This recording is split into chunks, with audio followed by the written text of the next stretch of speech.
Johnson with us, or lead the church. Lord, we come to you tonight, Lord, we thank you, Lord, first of all, for all of your blessings upon our county, Lord. We pray, Lord, that you just continue to bless us, give us favor, Lord, protect us, Lord. Lord, tonight I pray for just supernatural wisdom for our leaders, Lord, that you protect them, be with them. Lord, give them knowledge, Lord, and just for every decision that's made, Lord. We just bless you and we thank you for all things. In Jesus' name, amen. Amen. Allegiance to the flag of the United States of America and to the republic for which it stands, one nation, under God, indivisible, with liberty and justice for all.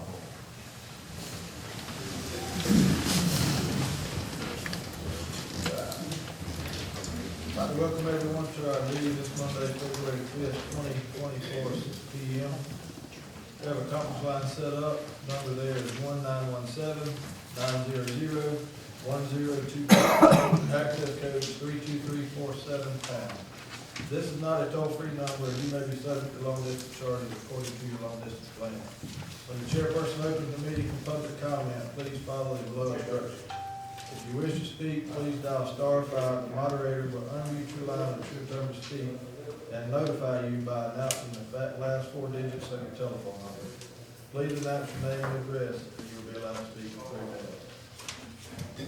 Any person wishing to address the board regarding an agenda item will be given 3 minutes for comment. A commenter may only speak 1 time for each agenda item. And that said, we will move to item number 3. Did everyone see we had a removal on the agenda? Yes. We have an approval for our, Second. have a motion and a second to approve the agenda. All in favor? All right, and before we get started, I do just want to announce if anyone's welcome to speak that wants to speak on any item of it. If you would, just make sure anyone speaking, you're addressing the board direct. Even if, if you're responding, even if you're responding to someone else that come up, just make sure you are addressing your concerns to the board. All right, we'll move to awards and recognitions. Item number 4, board to consider approval of draft proclamation to proclaim February 19th through 25th as Taylor County Livestock Show and Sale Week, presented by our county administrator. After you bring it up and send anything to the board before they read the proclamation. Well, I can, yes. This is, how many years have we done this? The proclamation? I think it's like 4. Yes, we really appreciate y'all's support in making this proclamation. I'm sorry that we don't have all of our kids here tonight. Some are sick, last minute, and some are doing a lot of other things. They have their hands in lots of activities, but I just appreciate your support of Taylor County 4-H and all the programs that we offer our community, and we appreciate it. Thank you. Okay, motion to read the proclamation. We have a motion to read the proclamation. We have a second? Second. Second, all in favor? This is proclamation night, right? Yes, sir. Proclamation recognizing the 4-H Livestock Club members and FFA Livestock Club members. Whereas the youth of Taylor County is one of the county's most valuable resources, 4-H Livestock Club members and FFA Livestock Club members contribute to the agriculture industry through learning how to raise and sell livestock. The 4-H Livestock and FFA Livestock projects teach youth how to apply leadership skills, acquire positive self-concept, build confidence, and learn to respect and get along with people. Whereas the 4-H Livestock and FFA Livestock projects have helped many youth in Perry, Taylor County, Florida, to gain confidence in themselves and being responsible for an animal that is solely dependent on them. The projects help youth development responsible behaviors through the daily care of keeping the animal fed, a clean place for the animal to live, and working the animal daily to be prepared for the show ring, decisions-making skills to learning what feed to use, and financial management skills through keeping records of expenses for the project.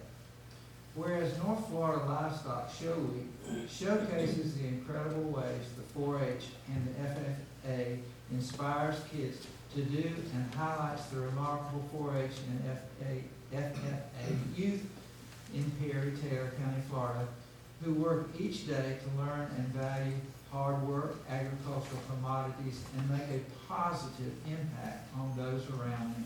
And now therefore, the Taylor County Board of County Commissioners do hereby proclaim February 19th through the 25th, 2024 as the North Florida Livestock Show and Sales Week throughout Perry and Taylor County, Florida, and encourage all of our citizens to recognize the 4-H and FFA for the significant impact they have made and continue to make by empowering youth with the skills they need to lead for a lifetime. Done in order this 5th day of February 2024 in Taylor County, Jamie Enos, chairperson. Do I need to sign up to speak? Motion to approve the proclamation. Second. Motion and a second to approve the proclamation, all in favor? Mr. Chairman, could we have these girls to come up and recognize them for all their hard work? We'd like to vote on that. Abby, you come with them. I'll come with them.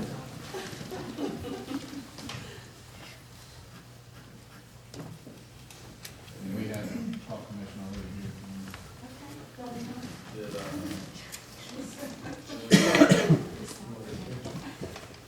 You want her? Tell us what each one of y'all are raising. I'm raising a hog.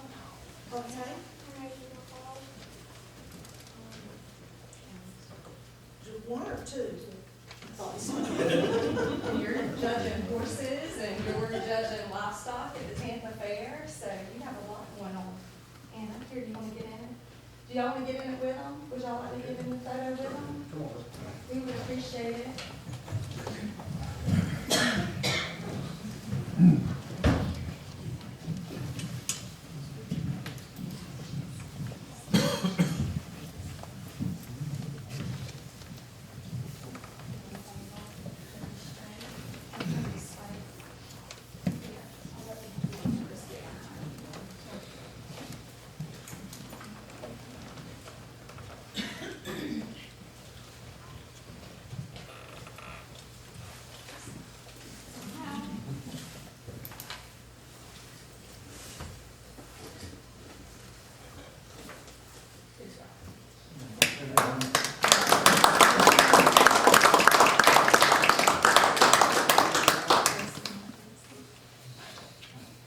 All right, we got it.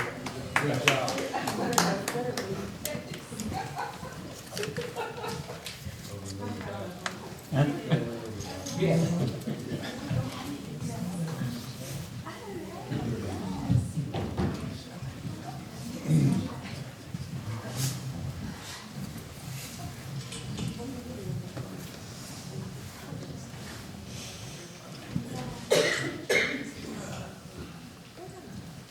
Thank you all. Move along to item 5. The board consider approval of draft proclamation declaring February 19th and 25th hazardous materials week, gendered by Lawanda Pemberton, County Administrator. So that was a request forwarded by the Regional Planning Council, and upon adoption, I will send a copy back to them. Right. Have a motion to read our proclamation. Have a second, all in favor? All right, Mr. Bishop. Yes, sir. Proclamation Hazardous Material Awareness Week, February 19th through 25th, 2024. Whereas the safe use of hazardous material is essential to citizens, business, industry, and local governments to maintain economic stability and the public health. And whereas Taylor County recognizes the importance of protecting our community from both accidental and deliberate releases of hazardous materials. And whereas it is essential to increase community preparedness so that both public sector and private sector employees know how to safely protect themselves and those from whom they are responsible during an accidental or deliberate release of hazardous materials. And whereas Taylor County representatives participate on the North Central Florida Local Emergency Planning Committee, and whereas the North Central Florida Local Emergency Planning Committee offers free hazardous material emergency response training for firefighters, emergency medical, law enforcement, and other public safety personnel, as well as free shelter-in-place training, the trainer classes for community groups, businesses, schools, and the general public as a means to increase safety in the event of a release. And whereas citizens need to know that emergency responders, emergency management, and all levels of government, schools, and business are working together to ensure that our community is as prepared as possible to protect all citizens from both accidental and deliberate releases of hazardous materials. Now therefore be it resolved by the Board of County Commissioners of Taylor County, Florida, that February 19th through the 25th, 2024 is hereby proclaimed Hazardous Material Awareness Week in Taylor County, Florida, passed and duly adopted by the Board of County Commissioners of Taylor County, Florida in regular session on the 5th day of February 2024, signed by Jamie as chairperson. Motion to adopt. Yeah. Second, all in favor? Aye.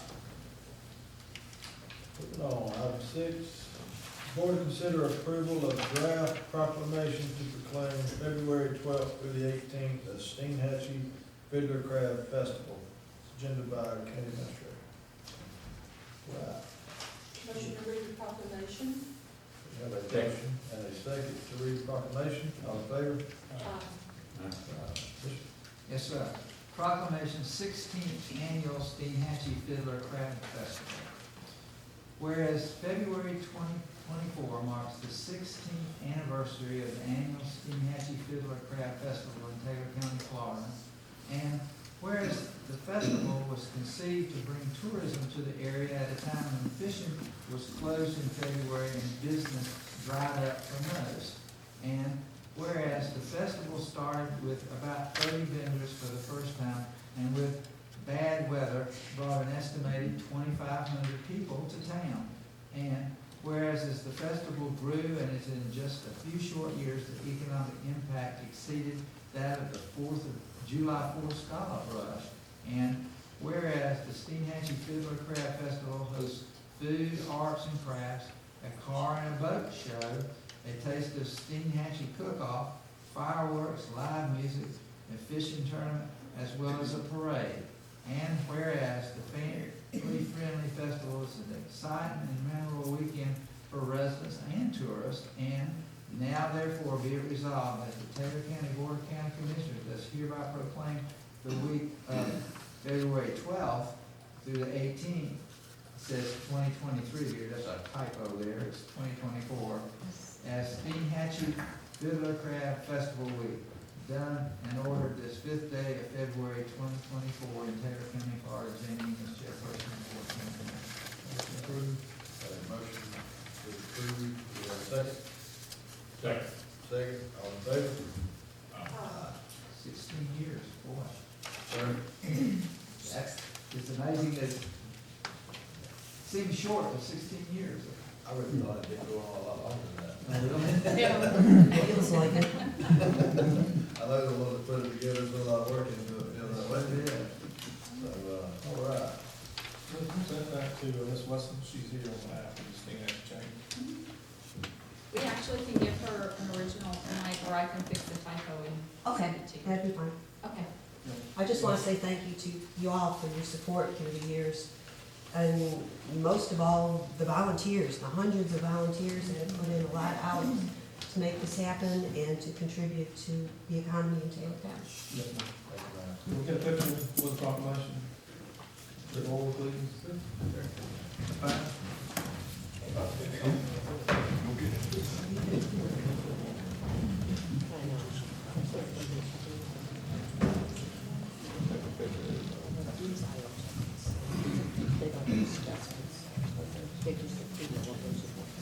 Yeah, you were one of the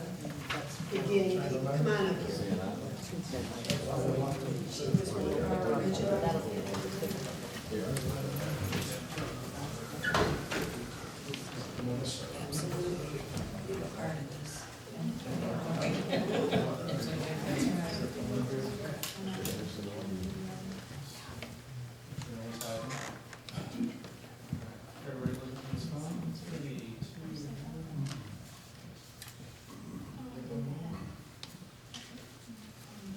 Thank you, all. Thank you.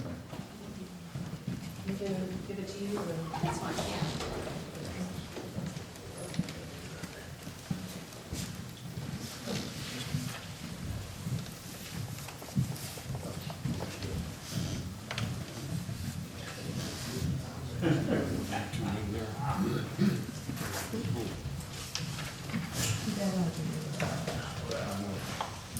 Right, we'll move on to our consent items. Has everyone had a chance to go over your consent items? Any questions, discussions? 16 wasn't approved, so we have a motion to approve our consent items.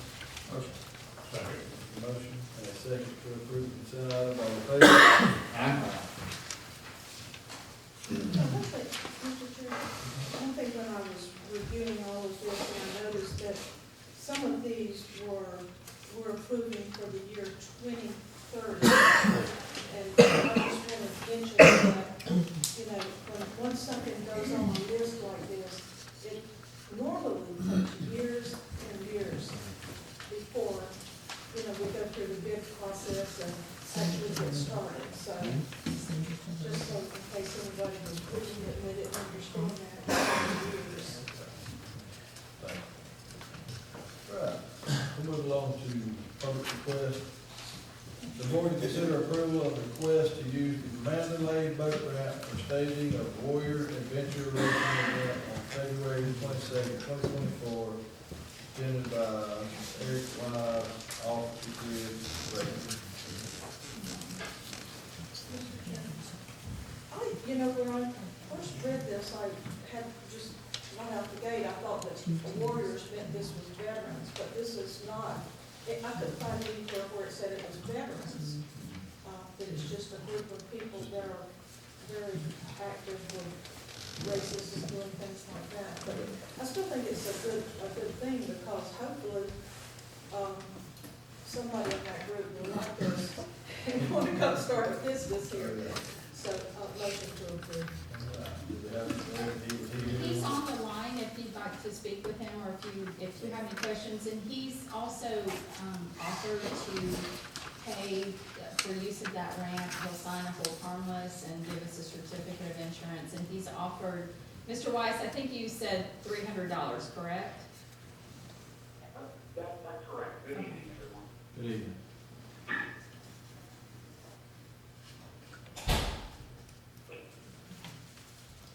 All right. I don't know if you have any questions. And I Yeah, know Just there's- let him talk to us. Yeah, Mr. Weiss, do you have any comments that you wanted to? Oh, no, just that, I mean, we would definitely be open to pay, you know, any launch fees that, you know, you ask for, and then we'll also be bringing in, you know, chemical toilets for the event. We appreciate you hearing it on the agenda. Okay. And that's on a Thursday, I believe, so I wouldn't anticipate in February there being any conflict with other users, I wouldn't think, and where they're staging should be well away from the ramp. Is that accurate, Mr. Weiss? That's correct. We're gonna stage all our area to the northeast corner, and we'll definitely stay well away of the ramp area for daytime users. And as soon as teams come in terminating their boat, we'll have their boat, you know, over to our area where we're staging. Okay. How many people do you think you might have there in the Kayaks. event? I'm expecting 125 boats between the hours of 1400 and 2000. And these are kayaks, Yeah. not full-size boats. Sits out. And use kayaks. How far, where y'all gonna put in at? Putting in at St. Mark's, the 72-hour race across the state of Florida. Okay. It's a good. That'd be a good ride. Hey, well, all right. Well, We're pleased to have yeah, you. we thank you, Mark, and, we do have a motion on the table to approve. Do we have a second? Second, all in favor? Aye. All right. Thank you. Yes, sir, thank you. Going to item 20. The board to consider approval of application for solid waste haulage permit presented by Mr. Slade Henry. Come up. How y'all doing tonight? Good, how are you? Good. I like it was good. I'm gonna start this business. I know there was a fella, Earl, couldn't remember his last name. He collected people in the counties, residential trash, and hauled it off to them. And I wanted to do something similar to what he did. So from what I understand, Mr. Earl Paget has stopped offering this service, and then also CNL has stopped the removal service. So that would just leave, if Mr. Hendry is approved, him and Pops Sanitation offering this service. And if I may, he has not submitted a few insurance documents. Yes, it's the performance bonds, and I think it's the automotive requirement. It was, I think, an amount of $500,000 that was needed. And every quote I got was $800 or more a month for insurance for that. A month? A month. Is it necessary? And I had to speak to a specialist because Geico didn't offer $500,000. So they had to do some twists and pulls, and they found where to get it for me, but it was $790. If I'm not mistaken, I think the board has waived that requirement for that amount of coverage for auto insurance. You have coverage for your auto, but just not that amount. You have waived the bond requirement in the past for some folks.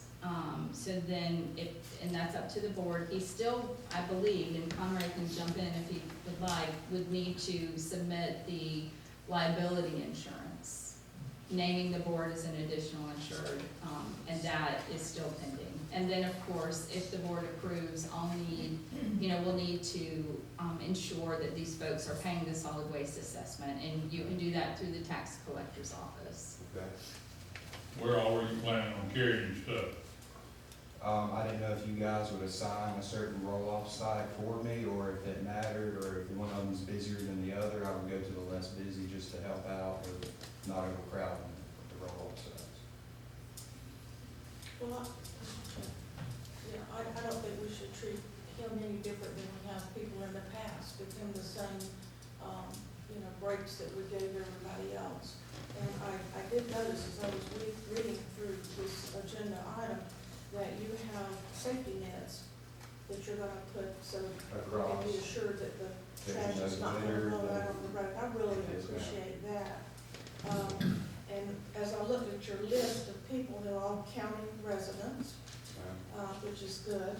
So are you gonna be the only employee right now? Right now, yes, ma'am.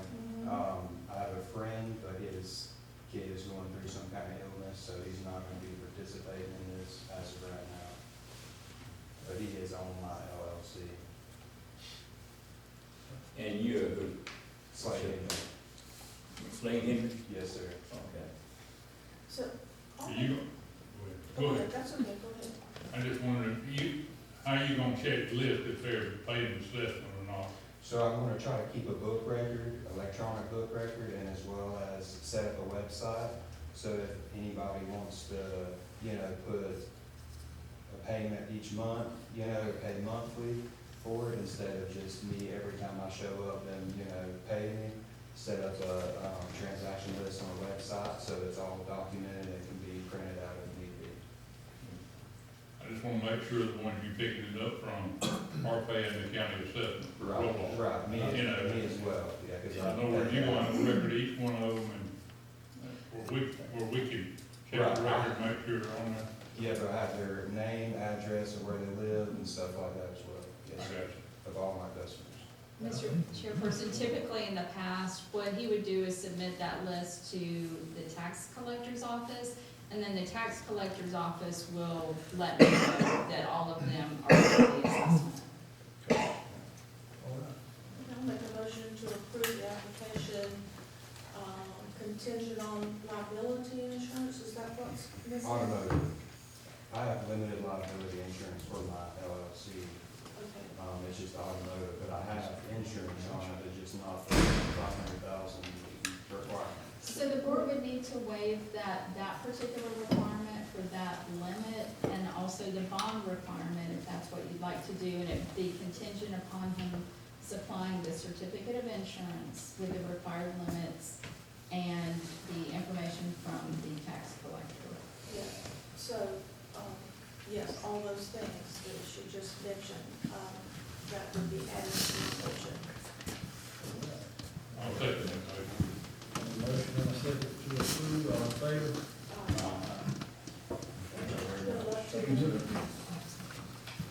All right, moving to item 21. Ms. Clark to discuss stream our waterway district. My graphic staff is on strike. Did you guys get a chance to read the article send it to you packet? Yes. I'm gonna read just a couple of excerpts from it to bring the public up to what I have vision maybe from some of the other people I'm working with would like to see happen. I'll start with this. I suppose what I need to do is share my personal observations at the end. The first time I learned not to go barefoot while exploring the oyster beds. And so after all these years, I've been led to this. Out of all the talk about pollution over the years, we have it festering before our eyes and noses. It is the Keaton Beach area canal system, and the system is not. You see, most of our canals are dead end. This means that all the seaweed, mud, and dead seagrass, sea life washing into the canals has no way to escape. So it moves up the canals where it settles to the bottom and begins to rot. That is where it turns into a soggy, primordial slime that has the consistency of pudding.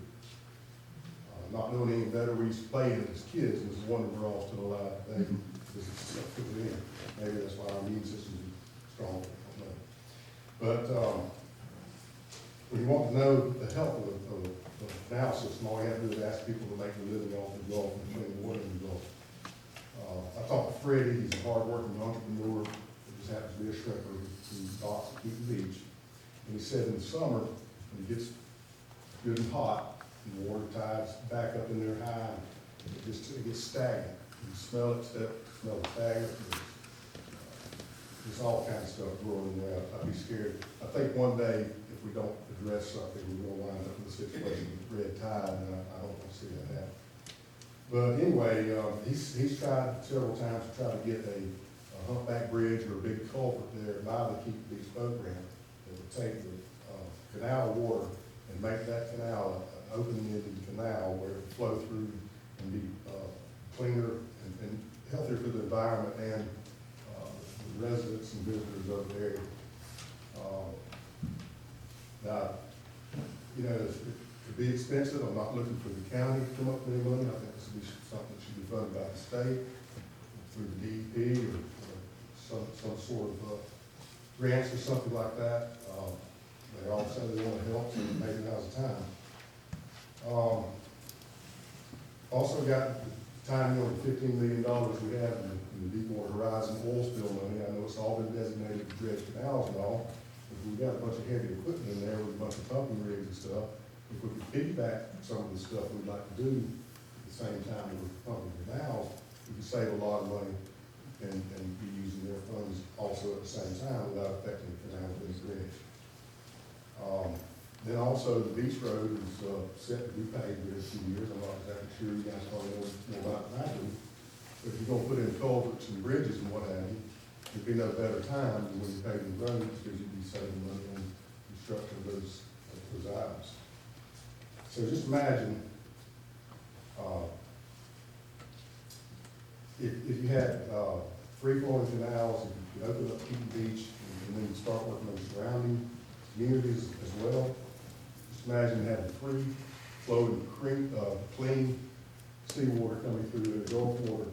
How it would enhance the property values, it would maintain the canal, you would have to dredge it every 10 to 20 years. Who knows if we're gonna have funds again to do something like this. So if we're gonna do the job, let's go the extra mile and push it forward so where it will maintain itself. Another side benefit would be on Keaton Beach, put a humpback bridge in there, people launch their boats.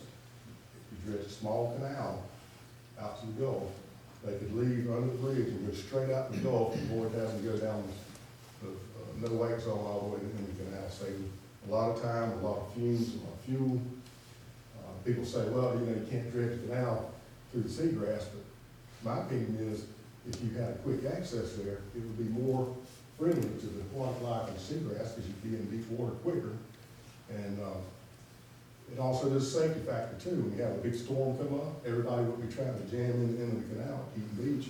You'd have another point of access where your smaller boats could get in out of the way of the ones that have the 1,000 horsepower rigs on them. I can't believe we have boats with that much horsepower at Keaton Beach, but it's a fact of life. I talked to Victor Blanco about it, our Marine agent from the University of Florida, county Marine agent. And by the way, I'd like to congratulate Victor. I don't know if you're aware or not. He's been awarded, he's like the top Marine agent for the state of Florida. He's out of all the counties and voted him the #1 guy. And I knew he was doing a good job, but when I read all the accomplishments he's made, he's off the chart. He's a gem, and y'all need to do your best to hang on to him, because this goal is going to be the future of Taylor County's economy, if not already is on time. I talked to Victor a couple of months ago and shared my ideas with him. And, he agrees that it's a worthwhile project. He says he's got the time and he's got the desire to make it happen. And I said, well, go to the county with the board of commissioners and talk to them. He said, no, that's not the way the chain of command works. And then he recognized the chain of command. He said, you go talk to them. If they tell me to do it, he said, I'm on board. All I need to do is then just make a motion to tell me. He said, it'll take about 2 months to do a study. It won't cost anything to do it. He's already on the payroll to show the benefits and the cost analysis of doing this project. So when we decide that it's something we want to go forward with, when we go to the powers that be, in Tallahassee or wherever, we'll have data that we can handle. So here's what it's going to cost. It'll be rough estimates, of course, you know that. Here's the benefits of it. And we'll have concrete stuff to show folks would like to help fund this. And if you'd like, I brought some aerial photos here. I know I've only got a few minutes, but if you'd like to see what I have, and I'm just amateur at this, but there's things, you seen it with me that would be. Yes, sir. There's obvious places that you can put in a small culvert, there's places you need a bigger culvert, that you could free up Cedar Island, Keaton Beach, of course, putting several access points in there. For example, I call it Fever Pass. There at your house where the canal goes directly out to the Gulf, Humpback Bridge at Keaton Beach. A lot of people use that, and it's good clean water coming and going. And I don't know why we can't have a couple of them there that would connect to the other canals. It wouldn't be that difficult, and if we took the 4 bridges, culverts. But you can get from Cedar Island, there's a way to tie it over into Dark Island, not in the Dark Island Canal, but you come into some creeks that were blocked by that road when they put in there. That would help the flow of water all the way from Dark Island through Cedar Island, all the way to Keaton Beach. And that's about as far as you can go there, but there is a way to open up some stuff at Eagle Beach also. It's a little more complicated from, but what I'm asking tonight is, I'm not looking for money, I'm not, if somebody wants to jump in and help, that's fine, but I just need your approval to give Victor the encouragement to go ahead and do this study so we can see if this is a worthwhile project. Mr. Chairperson, staff is already looking at this in-house, and, because we have an existing culvert in that area. Victor said he could do a preliminary analysis of this, and it's something we, you know, he feels confident he can do in-house. And then actually bring the data back to the board with any possible costs and look for your input at that point. Yeah, now, so with the funding that we have earmarked already, okay, to do anything different, then we have to go up through the, what, SEP or? Yes, ma'am. I'm not recommending at all we accept funding for dredging any canals. You We've want got, them? I'm not recommending at all that we touch any of the money that's set aside for dredging any canals. What I'm recommending is we find additional funds, they're out there. I mean, we just tried to spend $4 million on the bridge in City Natchez, everybody wanted. So there's $4 million laying there, I know it's probably hard to get, but we need to be able to get it. Well, with all due respect, that's not the way it works. I know However, that. however, if the board will recall, you know, we've submitted an application to the state for dredging funds.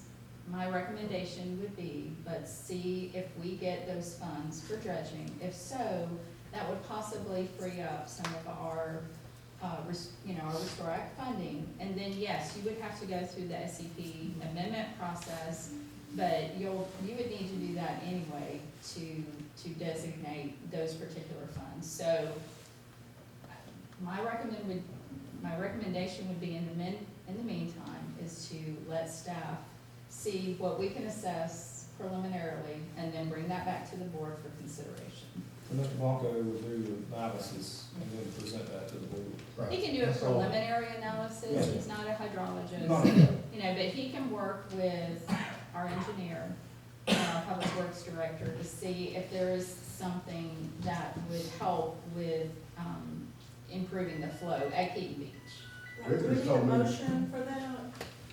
I think Make a it's motion. something that I can just, I mean, we've been looking at it to see if it's a possibility, but if you'd like to, Victor's I'll feel more still make a comfortable. motion that we, have our marine agent to do the study and bring it back to us. Right, we have a motion, we have a second. Second, all in favor? Thank you guys very much. I'm gonna be talking to Victor, and, he's the expert. He actually, in the first part talking about this is his area of expertise, is opening up, waterways to have sufficient flow. He's done this before, so he's a man of the job. And y'all be sure and thank him for the work he's doing. Fish, can you do a fish fry? Yes, we can. Yeah, she And wants- make get a lot of promises and a lot of, The last time we got something like this done, my dad and some of our ancestors carried a congressman out Don Peepway and got him stuck in low tide love fishing overnight, and he got ate up by saying that. And he got back, he said, all right, you SOBs, I'm gonna find you money to do that. And he did. Mr. Chairperson, I'll follow up with. I'd like to speak to that, in support of that motion, if I could. Just a couple of minutes. My name is Gary Cooper. I'm a resident of Cedar Island. I shared these comments with a couple of y'all 2 or 3 months ago, but I'd like to read them into the record now, if you don't mind. Since before the time I bought my home on Osprey Road in 2004 on the canal, area residents and county leaders have been talking about dredging the canals to make them more accessible to waterfront residents of Cedar Island and other coastal communities of Taylor County. Usually, it seems the other areas get most of the attention, other than Cedar Island. Tax rates have steadily increased over the years, and the tax increase on my home alone from last year to this year is an increase of nearly $500 once again. To my knowledge, the canals of our Cedar Island community have not been dredged or properly cared for since the storm of the century back in 1993. This is not a new issue since Hurricane Idalia. It's been an issue for 3 decades. Since that time, waterfront homeowners on the several canals connecting to the main access canal next to the marsh between us and Dark Island have steadily watched as our canal access has slowly been choked off. This is due to the lack of attention and maintenance to keep the water flow as it should be, to protect these homeowners, and perhaps more importantly to the county and the state of Florida, to protect the health and well-being of the marsh itself. The marsh appears to be slowly dying due to washouts and the impacts of changes in the water flow through the main access canal. The renewal of the Beach Road Bridge on the east side of the marsh right there next to us, along with fill dirt being placed a few yards further downstream where water used to flow through the main canal, have changed the flow of runoff to the detriment of residents in the marsh alike. The situation is forcing more water now directly onto the marsh itself, under the bridge, resulting in massive new creeks washing out marsh grass and tons of sand directly into the main canal and into the side canals in several areas already. And the impacts continue to rapidly worsen now with every tide change cycle. Several years ago, I myself hosted a visit to the Cedar Island main canal for representatives from the county, the Army Corps of Engineers, the state of Florida, and the Swanee River Water Management District. I looked in my records, that was 2013, exactly 10 years ago. The state of Florida and Swanee River Water Management District, they all came and saw it firsthand the very beginning of one of several new marsh washouts, which was about that wide at the time. It's now about 12 feet wide and about 10 feet deep. At low tide, it's totally empty. And all that dirt and marsh grass and oyster shell beds now clog our canal and the mouth of our particular last two canals totally worse than ever. The marsh impacts have become serious. The loss of access to the waterfront residents is now acute. Since Hurricane Idalia recently, canal residents on the far end closest to Beach Road have almost no access at all, except for dead high tide, maybe an hour on either side. Airboats don't even have access most of the time. This situation over time has robbed waterfront taxpayers the property values they invested in. It also puts residents at risk when storms brew up, not being able to get back to their docks unless it just happens to be at high tide. Additionally, it puts more pressure on the county boat ramp that need not be if the canals in the area were properly dredged and maintained to allow homeowners the access they are paying for to the waterfront. One of Taylor County's most valuable assets is its waterfront areas and its homeowners, who make up a big part of the tax base of this county. This has been called the nature coast by some, the forgotten coast by others. It appears both are accurate, as the importance of what makes it what it is, that is, its natural Gulf front coastline, is now in dire trouble due to neglect. Even the roadside drainage canals have been neglected to the point we have to pull out into the road to even see oncoming traffic on any of these side roads next to the canals. If I sound frustrated, I am. This topic has been studied, debated, discussed to death over many years now, and through many different county commissions, as the canals of Cedar Island facing the marsh toward Dark Island continue to fill up with dirt, and the marsh itself suffers toward its own slow death. Please, dredge our canals. We, the residents, implore you to do so. I appreciate your time. Thank you again. Some of these things I've got here ties into that right now with some other waterways. What's that? This plan I've come up with here, which may And not. that's why I spoke. I want to get support of the plan for all the canals, not just one or the other communities. We all need to be part of the fix. All right, Cedar Island shouldn't be left out of that. Back to now. Mr. Chairperson, we did submit a grant application on January 4th to the Department of Emergency Management to dredge all of the canals that we have ownership of. So I have not heard back. I think this will hopefully speed up the process by years, not, if we're able to receive the funding from the Hurricane Idalia legislative appropriation, then hopefully we can move forward much quicker to dredge those canals. Let me say one thing we might want to try is send a proclamation to Governor DeSantis and the legislature saying, hey guys, we need this project to start. We're sitting here, we got this money, we got these needs, we got a polluted environment, we got property owners that are losing value in property, and we're waiting on the red tide. We need to do something now before we wind up like South Florida. We've got friends in Tallahassee. I'll be glad to sit on a committee and help you guys open doors in Tallahassee if you'll do that very thing, because they're waiting to hear from us, and we need an organized effort to get it.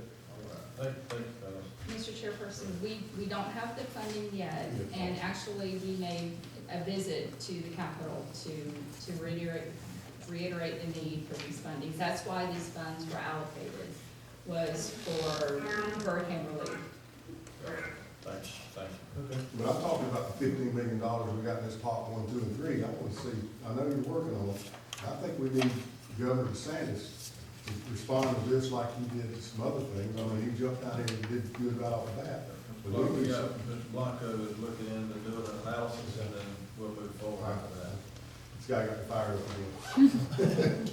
All right, next up, twenty-two, the board consider approval of modification number one to the sub-grant agreement with the Department of Commerce approving a one-year extension to the community development grant in the amount of $750,000 presented by Madeline Cox, grant writer.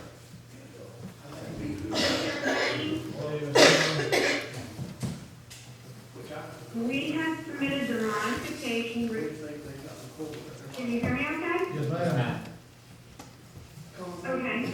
Requesting the extension to the existing CDBG grant due to the length of time that for the environmental assessment on each individual property as required by that program. A one-year extension was granted. This is the modification agreement from January 31, 2023 to January 31, 2024. No other aspects of the grant agreement changes, nor the requirement or the amount of money. Motion to approve the one-year extension. Motion to approve the one-year extension, do we have a second? Second, all in favor? All right, thank you, Beverly. Thank you. Item twenty-three, the board to consider approval of supplemental agreement number 2 for the proposed widening and resurfacing of First Avenue South under the Florida Department of Transportation Outreach Program and County Incentive Grant Program, agended by Kenneth Dudley. Yes, so Mr. Dudley was successful in obtaining the funding needed to move forward and complete the First Avenue construction project, which is obviously wonderful news. If the board approves, we'll need approval of the resolution to move forward. Read the resolution. Motion to read the resolution. Well, I don't see. I don't think we have a resolution yet. I've got one right here. Item 23. Okay, there it is. Well, do we need to, So there's a supplemental agreement that should be approved and also the resolution. I make a motion to approve the modification, if that's in order. Second. right, we have a motion and a second, all in favor? Motion to read the resolution, now we're getting over here. Sorry, we have a motion, we have a motion to read the resolution. Do we have a second? The whole thing, you wanna read the whole? Oh, the title, please, sir. Okay. I don't have a second, all in favor? First Avenue South widening resurfacing scope, CIGP project supplemental agreement number 2, signature authorization. Motion to approve the resolution. Motion to approve the resolution, do we have a second? Second. All in favor? All right. Let's move to 24. The board to consider award of the First Avenue South widening resurfacing project to Anderson Columbia Incorporated under the Florida Department of Transportation Small County Outreach and County Incentive Grant Program, agended by Ms. Pemberton, I'm sorry. No, that's fine. The recommendation of the bid committee, who was Hank Evans, Scott Knight, and Kenneth Dudley, is that the board should consider award of the First Avenue South widening resurfacing project to the lowest responsive bidder, Anderson Columbia, in the amount of $3,897,951.80. And that is for the construction portion. Motion to award bid. Motion to award, do we have a second? Motion. Got a motion? We have a motion, Second. have a second, all in favor? All right. 25. The board to consider approval of RS&H Incorporated Construction, Engineering, and Inspection proposal for the First Avenue South widening resurfacing project, agended by Mr. Shepherd. This would be for the CEI portion of the project. The proposal from RS&H is $461,911.10. CEI. This is the construction, engineering, and inspection services.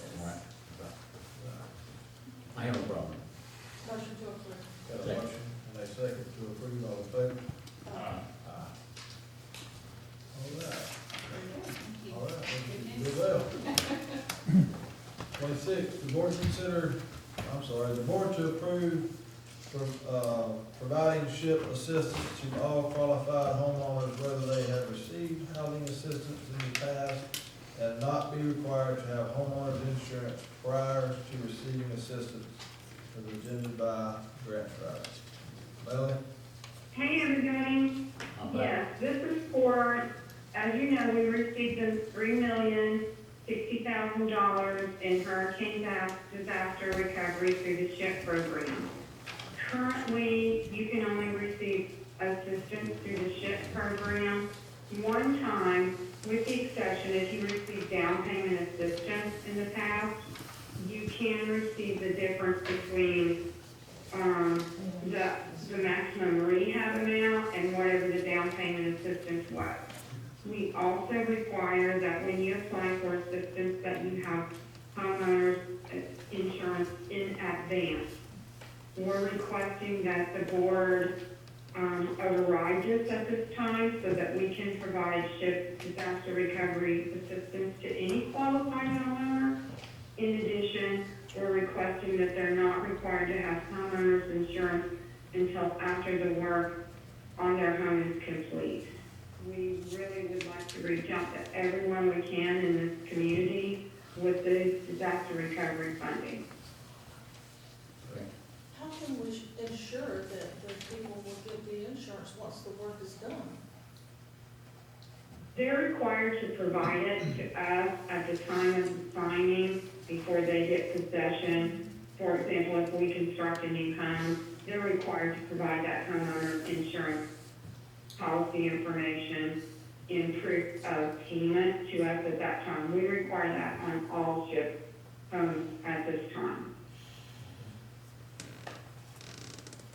I'll make a motion to approve. Any more discussion? I second. A motion and a second to approve, all in favor? Do we want to discuss it?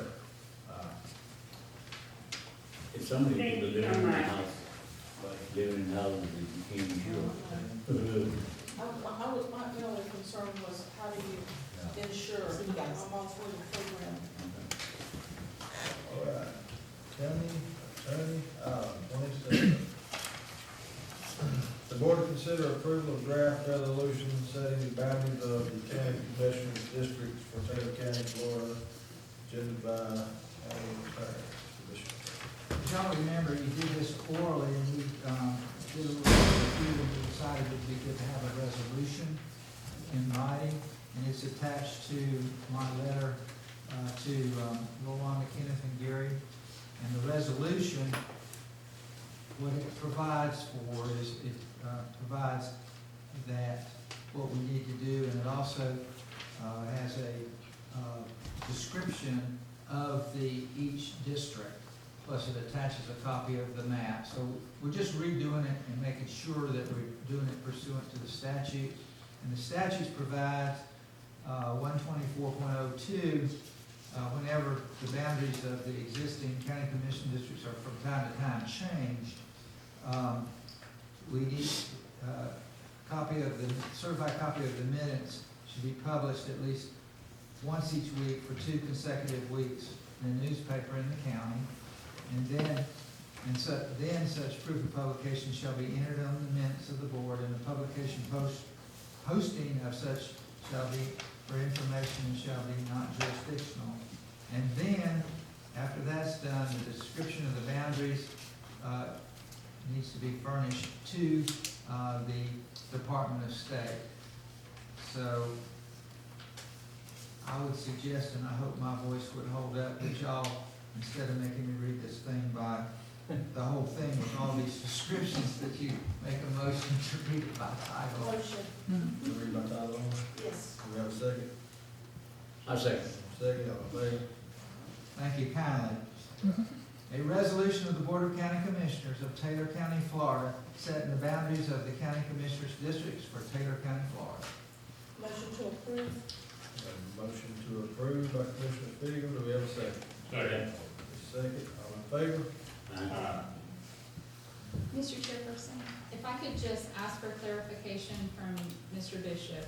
I believe when we discussed this, The effective date, would that be upon the 2 weeks of advertising and then, okay. So then at that point, we can make any changes we need to as far as the boundaries and those new boundaries Well, you would be need to go set. ahead and sign the resolution. Mhm.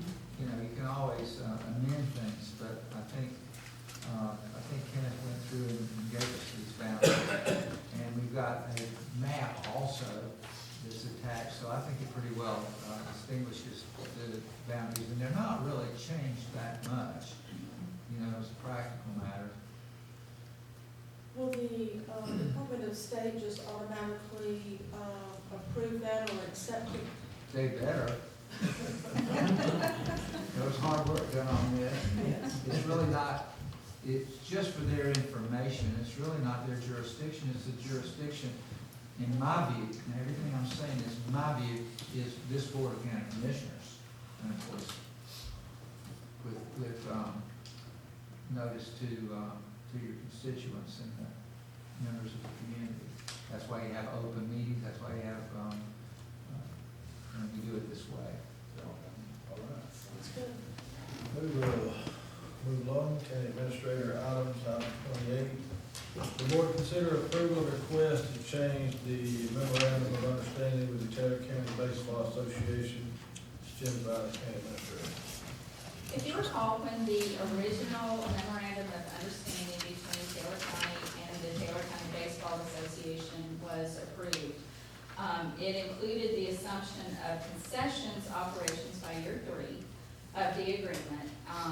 Now, last year, they did ask to be excused from that responsibility, and the board approved. They are asking again to be excused from running concessions. And I don't anticipate an issue with continuing concessions. I always get concerned about, Friday nights, because sometimes it's hard to find folks. And they worked with us last year. If they had additional events, or if we just could not provide concessions for something special, then they did work with us. All right. Motion to approve? Got a motion to approve, do we have a second? Second. A second, all in favor? Aye. Right. Sitting there wanting to complain concessions now, huh? Okay. Item 29, the county administrator to present the annual status report for economic ad valorem tax exemption for Steenhatchee Marine at Deadman Bay. So this is the first year that they are receiving an exemption. The fiscal impact is $8,933.48 for 2023. They have, according to their application, they anticipated a capital investment of $6.7 million and the creation of 35 plus jobs in 10 years. According to their report, they have created 29 full-time and 90 part-time jobs. 40% of these employees reside in Taylor County. So according to everything I see, they're not behind on their tax payments. They have met the eligibility requirements for exemption. 90 part-time jobs. Mr. Chairman, not just for this, but for all of the businesses that do this, are these verifiable, the numbers that we get? It's according to their report, so it's what, I don't know that I have any way to verify that, but that's according to their report.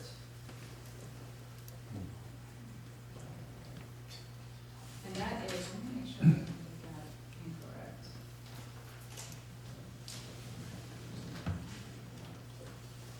I mean, we normally just accept what they tell us. I know that, I was just wondering if there was a way to verify any of them.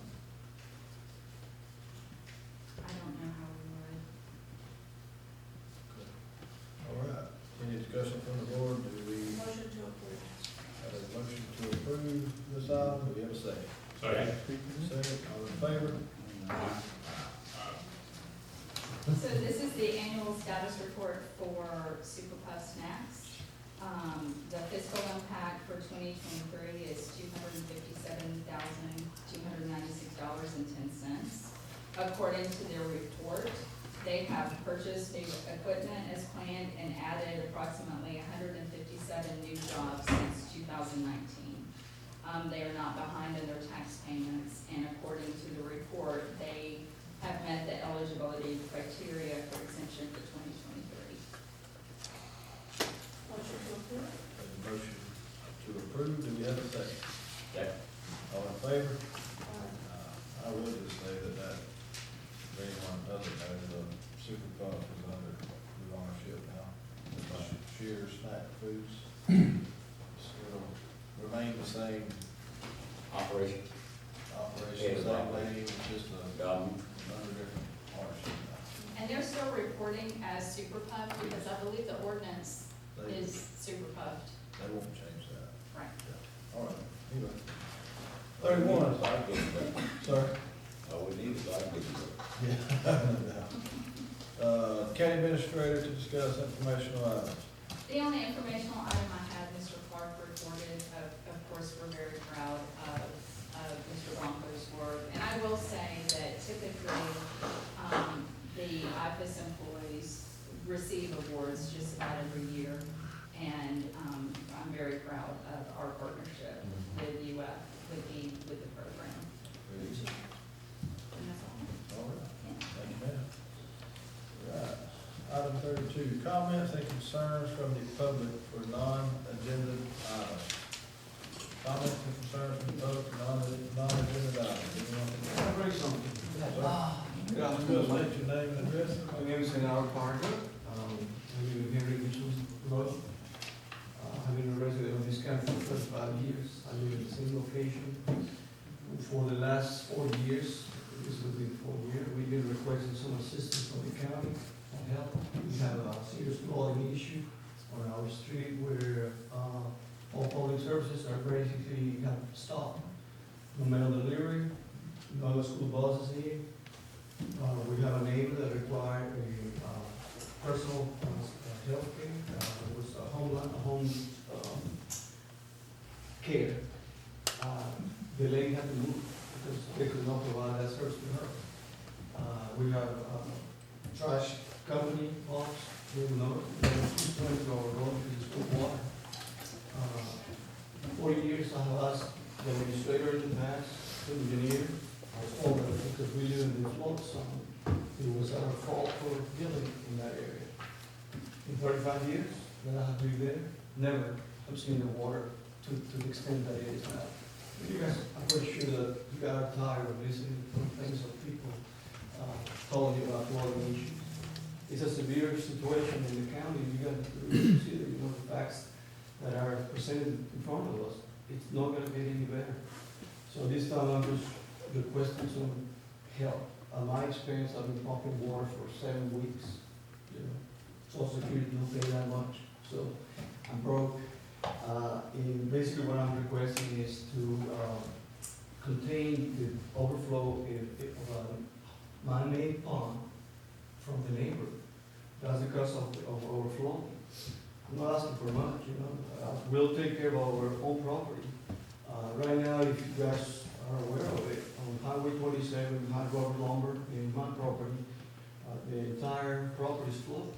Why? Nobody can tell us.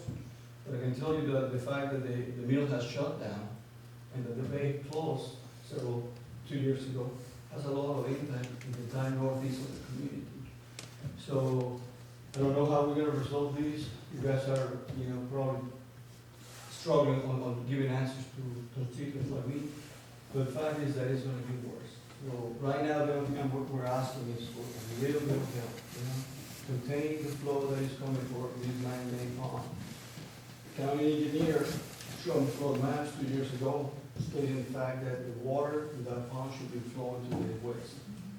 But that's all what he did, nothing else. The pond is overflowing.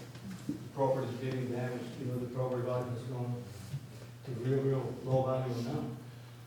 Again, I will take care of my property, but I just need to make sure that our road is staying clear. We don't want to have an accident, or serious situations where, in this case, Mrs. Kathy had to move out of the neighborhood because she couldn't take it, Her car was all off the ground. By the way, 2 of the neighbors had issues with the transmission, one with the brakes. A guy that is a motorcycle rider had to buy a trailer just to get motorcycles outside, so so he can ride the thing. You know, it's not much what I'm asking. I understand right now you guys are looking into funding some improvements for Turner Road. The citizens or residents of Turner Road are actually dealing with the same situation as we have on Henry Gibson. We should have same opportunity to improve that road. Again, I know it's a long term for you guys to secure these funds. I'm just asking for a little bit of help. A little bit of dirt that contains that pond would go a long way. We're willing to wait, but we just want to see action. 4 years is a little bit too long. If I could, Mr. Chairman, if that were, an effort that was, you know, of course, that's a paved roadway. Yes, it's not me too. But if that were just a lime rock or aggregate elevation for that area that's inhibiting the ingress and egress, would that be a help for your area? Well, no, because this is paved road. I think that what needs to happen is when this road was paved originally, it was nothing but a lime rock. There was never any elevation given to it. There was never a beach or a culvert built. It was basically just paved. And it was done about In the recent past, of course, you and I had a conversation, has water management of DEP responded to any of your requests? No, the only thing is I want to say, Mr. Evans has been very kind to send a couple of guys there to look at the water situation. We've been measuring, like I said, I've been pumping water, probably about 15,000 gallons of water with 2-inch pumps going 3 or 4 days a week. But basically, he said, you know, there's really no funding right now on the scope of the budget. This is all payment. It's paid. Again, it's a county maintained road. All the infrastructure that you guys have there, underground services, they're all compromised. Cable, telephone, gas, water, you know. So my concern is that, you know, there's gonna be an accident or there's gonna be some situation where, because of the amount of water that has been accumulated. Right now, last time I measured was about 16 inches of water on the lowest end. There is property, outside the road, the water goes up to 24 inches. I mean, that's everywhere around Foley, you know, you see there's water in people's land, people's yard, you know. In this situation, I'm not worried about my personal property, I'm just concerned about the fact that we cannot get the public services that we deserve, being provided to us, you know. 6 weeks, my wife's been having to go to the, mail, post office to pick up the mail. My neighbors couldn't be here because some of them used to work with me, and now they're working out of town, they're on the road traveling. But I'm sure that you guys have received, you might. What's your address? 3268 Henry Gibson Road. 3268? Henry Gibson Road. So, I mean, has staff, you know, been able to, I know we have been working on other roadways that are having some of these issues, but, you know, some of those potentials for solution are to put in an aggregate or a lime rock base to elevate that so that the roadway is not, you know, dealing with the water issues. You know, but we're still working to see if that's plausible or if it's within reach for the funding. Yeah, and I'm concerned that, you know, that may be a couple of years down the road, maybe not happen. Well, I mean, that depends on those costs. I mean, Yes. because again, I'm gonna be clear, this would be a lime rock base, Yeah. not a paved surface. So, I mean, and I don't know that we can do that, number one.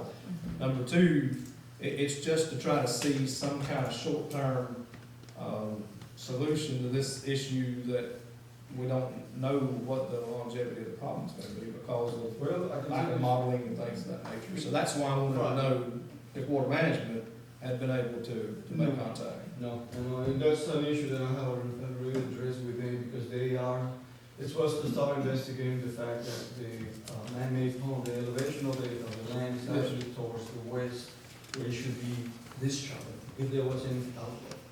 Probably if you do that, then you have the entire Lipscomb Circle dealing with the situation that I'm doing right now. As soon as Lipscomb Circle, you know, it's underwater too, right, maintained road.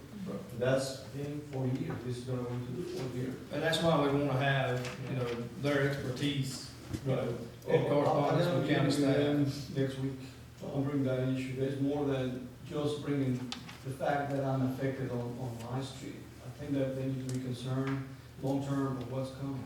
You know, the mill no pumping, 30 million gallons of water a day. Okay? The fact that the bay is closed, or the fact that we have a unusual amount of precipitation. Yes. Currently, the amount of precipitation that has fallen in this month, the last month, doesn't correlate to the amount of water that has been collected in the ground. So the water is not being absorbed. So we have said the water base, the water table has basically been, well, I'll have to tell you guys that, but it's obvious. The thing is that all the northeast end of the county, it's in the back. Well, and you and I had that conversation, and I mean, I shared this with staff, so, you know, we not that, water management. I'm not trying to come off like that, but we have been looking at it and working with our engineer to try to see what kind of. Yeah, and that's a concern that you all need to have, because like I said, this is an issue that we brought up 3 years ago, and no action has been taken, you know. My experience, I've been trying to deal with this, but it's expensive, and I just cannot do it. And what, that's what I'm saying, if you just dump some dirt, you know, to contain the flow of that pond, you will eliminate all these storms. Well, one thing, I don't know if you've been out there, but it is a paved road. And Honora, when, you know, I know 2 or 3 years ago, the water was I got pictures, you all very seen deep, it. and I almost couldn't get through it with a four-wheel drive in a high vehicle. So, and, you know, when we wait, just like it's been 3 years, and we haven't heard anything from Swanee River Water Management at all? Well, if I can, you know, this is one of the study areas with the Army Corps of Engineers floodplain management study, which we're hoping will get results within, maybe in March. So there has been action taken, not plausible as far as being able to address the problem, but we're waiting for our study results. We had a call, staff had a call with Swanee River Water Management District last week to discuss their modeling efforts to answer that very question about if the cessation of pumps, if there will be an impact or not, and if so, you know, help us identify those geographical areas. Also, if the board will recall, we are partnering with Swanee River Water Management District and 2 other counties, I believe, for vulnerability assessment. That study will help us apply for Resilient Florida funding to help protect our infrastructure. We are going through that process now, and that will enable us to get those funds. So if we wish to elevate roads or something of that nature, the vulnerability assessment is required before we can get those funds. I'm just waiting for a date of the kickoff meeting, and we can move forward with that. What would help to start that kickoff meeting, because I'm going there next Tuesday the 13th, and I'm meeting 100% the same fact. The fact is, I used to work at the mill, I worked there for 30 years, and I'm not sure what the Holy Project presented to you guys, the Holy Project. But the fact is that there's some issues that have not been followed up. The bay is holding more water than normal, and there will be facts that they need to present to you, because the rain containments, the rain catches that they have will indicate the amount of water that has fallen in that area. And it doesn't correlate to the amount of water that's being hit or held at the bay. And that is something that Swanee River is actively pursuing for us. I just don't have the results yet. They will come to the board, and they will discuss with the board and the public to help alleviate or answer any of those questions about impact of the mill closures. Because this is gonna be long term, but it's not just gonna affect one street or one neighborhood. Right now, if you go the northeast of the county, you'll see that. Same thing's happening right there around Daytown, Mayo. They have issues, so it all indicates the same thing. Boston Bay is holding water. So the water is not sitting. If you go into the hallway right now before it hits 27, I've seen the hallway much higher. Currently, it's not. But you see right at 30, that you got a lot of water that is just. Correct, and that's something we did discuss with water management, that, you know, the water is very high at that particular location, and how that concerns our residents, and we started this process with Swanee River Water Management District months ago, so we could get an answer to those questions. So we'll, you know, continue the process. I know your particular road does a closed basin, and that, and it is difficult to. Another issue that we have is most of the water that comes off the highway is draining to my property. I don't see no trench, there's no beach. I even offered to you guys and some property, if we can just get a retaining pond, to remediate that situation for the time being. There's no answer to that. Luana, do we know for sure and certain that his road is in that list of roads I'll for double check, I believe the it, Army Corps of I Engineers? believe it is, but I'll Swanee make River? sure, I'll make sure that it is, I think, Commissioner Newman, isn't that, do you? I believe it is inclusive. That and Lipscomb Circle area. I'm certain that it's been discussed with Board of Management, so I don't think it's a new development. I know you guys have had discussion. So there's really within the proximity of the mill, the bay, I mean, that part, given the latest developments, is kind of probably just adding to the issue. So, You know, for the time being, nothing else is there anyway that we can dump some dirt just to block the flow. If we can do that, it would be a test, and it would also prove the fact that you know where the water is coming and why. I don't know if the owner of the pond has any desire to help us remedy this situation, but being in the fourth year, no, from him for any help, I don't believe he'll do it. Well, I mean, I don't disagree with your proposal. I just want to understand, you know, what are the effects of that work going to be? And is it going to allow the ingress and egress to your residents and to your neighbors? So, Yeah. I mean, I'm not saying I'm opposed to it, but I surely want to know if that kind of work is gonna have another adverse effect. So, I mean, if it fixes this problem and creates 4 or 5 more, we gotta kind of. The only thing I'm saying, you know, we're probably you actually have another maybe acre or two where the water can dissipate, storage, and keep from flooding our street. Like you said, Miss Kathy, was 80-something years old, and she had to move, and she couldn't take anymore. Her car was so low to the ground, in fact, that she couldn't get her home services, healthcare services that she was needing. So that problem, you know, my wife and I were concerned about this, and we just thought, you know, if this happened to us, or it happened to someone else, you know, could this be a drastic situation? We just want to. And again, this is not even the rainy season. This is December. We're supposed to have received only 3 inches of water. Yes, we got a little bit more this year.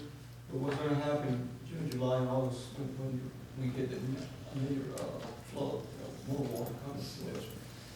Anyway, that was my point to make, and I appreciate you guys listening to me, and I hope we can get, if I can help in any way, just please let me know.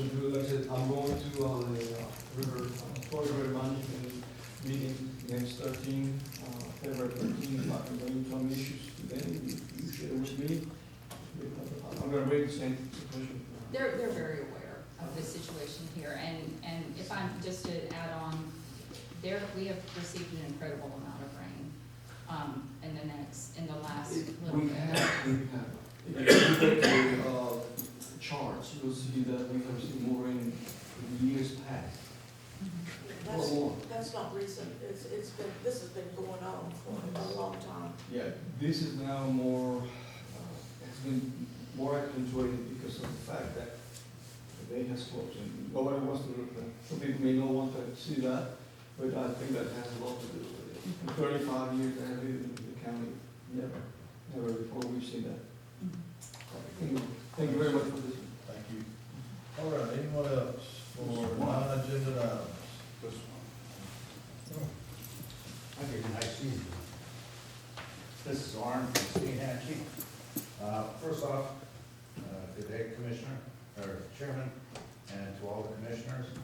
I want to thank you for clearing up our situation with our road. Very much appreciated. However, I have one little street I need to talk about, and it's called Magnolia Street Northeast. And my parents have lived on that street for well over 40 years, and all those years, the county has been very good at grading it and taking care of it. Approximately 4 years ago, somebody decided to put millings on that, and it was only on Magnolia Street Northeast. Wasn't on Bay, wasn't on C, wasn't on any of the other streets. Why, we didn't understand, but we thought maybe it was something good. Well, it's turned out actually to be totally opposite of good. My wife goes out and walks the dog. I mean, she would literally break her leg.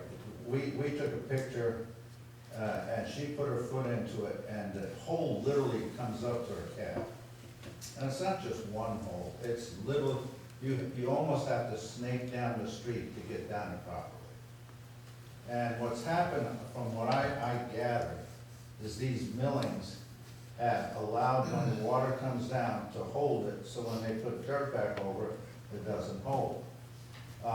Looks like somebody, the last time they graded, which is just a few days ago, that somebody put like a wheelbarrow's worth of dirt into one of the corners. Well, that wasn't gonna hold anything, and then they decided to scrape over it. What I would just ask, can we just get our good old fashioned dirt back onto that road so we could just scrape it like they normally do with the rest of those streets? I'd appreciate that, thank you. Anyone else?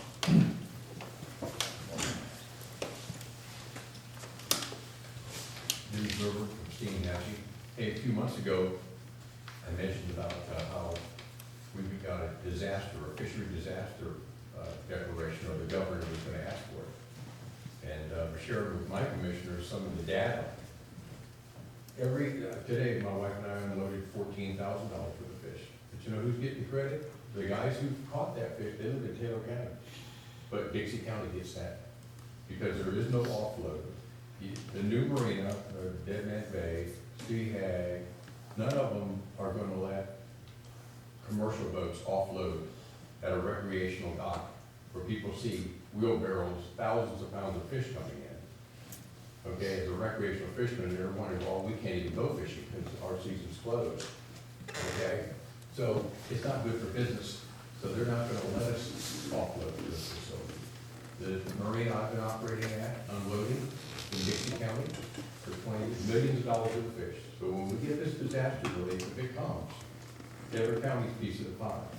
And come to find out that a good part of what Taylor County has got for reef fish, I'm talking the grouper and snapper, you know, and then crabbing is a different animal, has been misreported. So somebody who was picking fish up in Dixie County actually was putting Taylor County. And now it's exposed, so we're really not producing much for seafood, okay? And it's terrible, because we're doing QuickBooks now, and we see all the money. And there's a $31 billion grant the government just issued for commercial seafood infrastructure. But there's these grants all over, and Melody does a great job. We've never once asked for a commercial grant that I can remember for a facility, because there's no more facilities.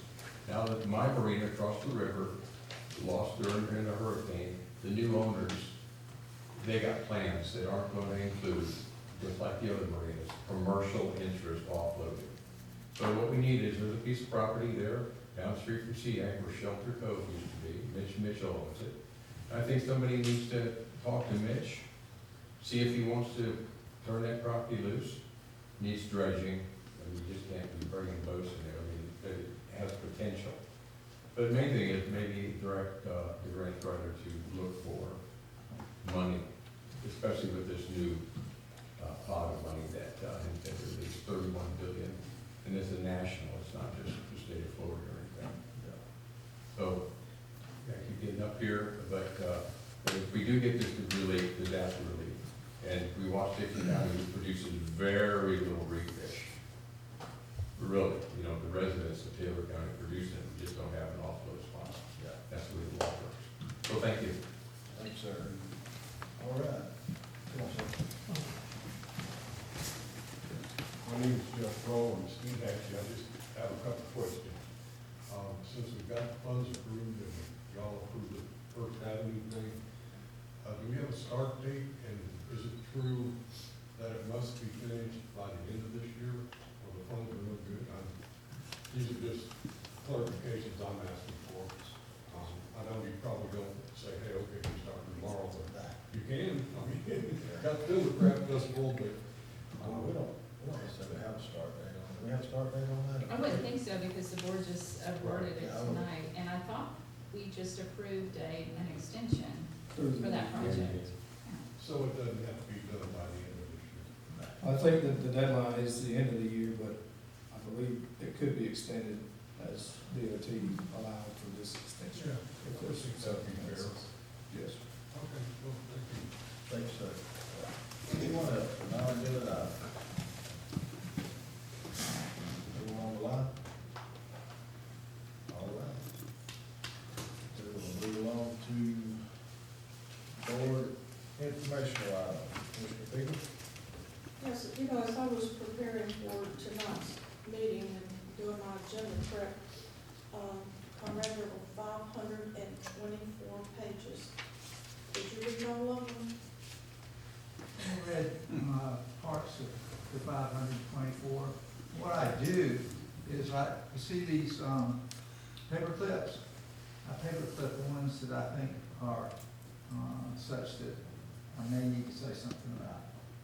Well, I felt like I read 524, but I don't think I did. But I thought back to, I think it was the first class that I took to become a certified county commissioner, that first class. And the instructor asked all of us, says, what is the most surprising thing that you've learned since you were elected? And across the board, everybody says the amount of reading that you have to do. And it's an enormous amount of reading. It takes a lot of time if you go through it. But I just, yeah. Well, if you look at the, one of the things that you look at is, like, for instance, there's a contract, or there's the engineer's things, the drawings and all that kind of stuff. A lot of that is very similar to, or just the same thing, it's regurgitated as Gardenberg. You gotta be able to recognize that so you can go quicker. Oh, yeah, yeah. I don't read word for word. I kind of scan and Yeah. some of it I read word for word and think about it and if there's any research that needs to be done. But, you know, I was just thinking, I felt like at the beginning I was bogged down, but Well, I'll tell you what caught my eye was that what your engineer was able to get from DOT on that project to be able to finish it, or to get it started, it was $2.2 million. well, That was something. you know, Reading that part. that's true. And I've been here a long time and this is not the first time that he's done that. We've come short lots of times. And he was able to go back and get the state to, you know, give enough funding to finish the project. And it's because they like him and they value his work. And I know that for sure, certain. So anyway, it was just a tidbit I wanted to share. Thank you. Yeah. I had a call today about Miller Road and Wood Creek, right there, that intersection. Since it's been raining, it's potholes. Oh, yeah, it's on our list to repair. Yeah. Okay. Potholes. Mhm. Yeah. And that intersection. What do we hear about the debris removal? You said that word. Almost got through a meeting without talking about debris. No, he said that very gently. Well, that's where they broke to me. You're right. I did get a call from Dr. Neil Dunn's office last week, reassuring me that the funding was made available so that debris removal could take place on non-county maintained roads. But that's the limit of any news that I've received. And I did follow up with several agencies today, and I still do not know. I have asked for a list of roads, a start date, any information that I can pass along, and I do not have it yet. But I have been assured that it's going to happen, we just don't know when. Yeah, okay. Now, I think I might have mentioned to you the other day, somebody wanted to buy some county property, that was a lot. Did we determine that was a billable lot or not? My understanding is that it is not, And I'm going through the process. I need to check back with the clerk's office because that was actually offered to be auctioned before. And then I also, so we can follow the statute that Conrad has explained to me numerous times about selling county property. I need to, I'm going through the process now of questioning staff if there's any use of that property, for the county. And then, depending on the answers to those questions, we can bring it to the board. Okay. The other one is, on Hampton Spring, Walker Street and Short Street. I sent that to Public Works to ask them to check that lot to see, I was able to locate that county-owned property and ask them to take a look at it to see what we need to do as far as clean up. Okay. Thank you. Commissioner Miller? Thank you, Mr. Chairman. I want to thank our members of the public for coming out, taking their time to interact with this board and take an active role in the ways our communities are going. So certainly appreciate all that. There's much been discussed from resurfacing the flooding to canal work. So there's a tall order still to accomplish, and we look forward to seeing those taken care of and completed. So I also wanted to thank our staff and DOT and the commitment that we see there as far as the funding that was supplied. It's one thing to hear different budgetary items and a surplus in certain places. It's another thing to see over $2 million committed to this project. And I think that speaks to the efforts of Florida DOT and working through and with Taylor County and the importance of this roadway to this community. So we appreciate that, and we'll continue to work through our opportunities with debris as it hits. So we are quite thankful to see progress going forward. Thank you. Commissioner Booth? I think y'all gonna see a difference in the flooding situation down there once this road is redone too. So they're gonna have some lot bigger walk covers and stuff in there, that water will get on gone from there. Feel like y'all gonna be a lot better off to get this done now.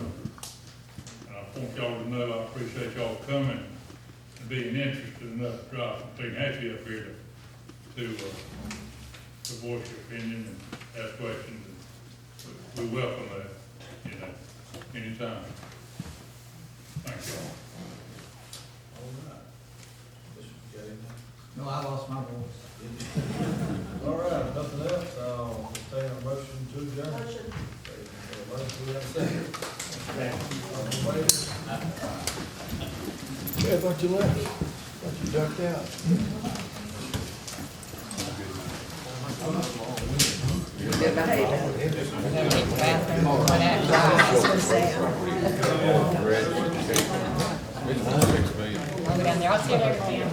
I'm just telling you.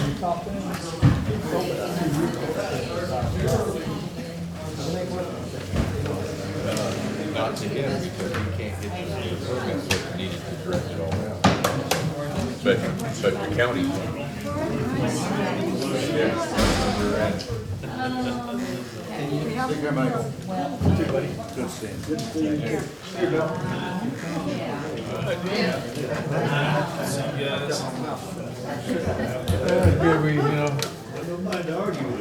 We're trying to go fix them, man. We're waiting for weather. Yeah, so there's that 500 and some pages right there. Very good, very good. Going in a good direction. Remember that time I called y'all for, about the sea bass, the bike there? Hey, that's all fixed itself. You know, the sea bass have been depleted so bad, the guys can't even count on it. But, you know, my thing was, I was shocked that the state started talking about 100 pounds. You know, my thing was not putting the traps out in 80 feet of water, which was going on. Remember you, Mr. Debs came, and, really the way it was, everybody was talking about stopping the biceps. No, if you're a legitimate stone crabber, you're not in 80 feet of water. Well, And so they were putting traps out there, coming home with 2,000 pounds of sea bass and drunks and no snow crabs. Hundreds of pounds of flounder. Well, well, you can only have 50. Well, I know, but you know what I'm saying. But anyways, it all worked out. That's why I'm not even on that issue. But the state took it. That's what happens. You open a can of worms like that, and the state said, well, we'll just make it what the rest of the state has. No, our bycatch up here is a lot greater than what it is in South Florida, Jacksonville. Yeah, well, it did. Caused me a lot of grief though. I had to put cameras on my boat and spotlight. This year, they showed breakfast this year. Oh, yeah, well. I ain't in there. Move down here. You don't have to have that. Hey, she's like our court reporter. You're gonna be like our court reporter now.